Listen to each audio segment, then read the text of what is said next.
Donc, on a déjà traversé tant de différents terrains qui doivent être vraiment, vraiment difficiles pour la moto, mais ça va être encore plus difficile pour l'homme. Ça doit être très éprouvant pour son corps. Bien sûr, il ne montre pas grand-chose parce qu'il ne veut pas nous inquiéter, mais on le voit beaucoup souffrir. Parfois, il doit se lever et conduire debout sur la moto debout, juste pour donner du répit à ses genoux. Le vent, le froid, les défis sont là tous les jours. Tous les jours, pour Sadhguru, c'est littéralement une question de vie ou de mort.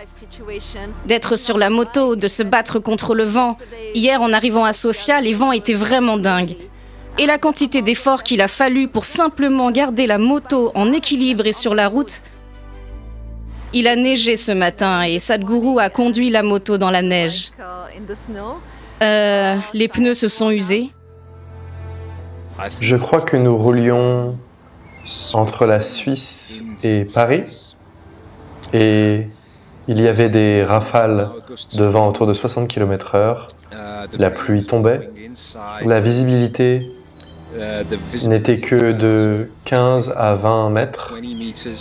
Vous savez, on avait allumé nos feux de détresse et on a beaucoup ralenti, et je pouvais voir Sadhguru, son pare-brise était là pour la moto, mais il se baissait en dessous pour essayer de se protéger du vent.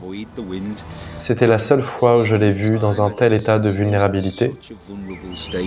Et c'était très, très dur de voir ça. Et c'est incroyable pour moi de voir comment il met sa vie en danger pour faire ça.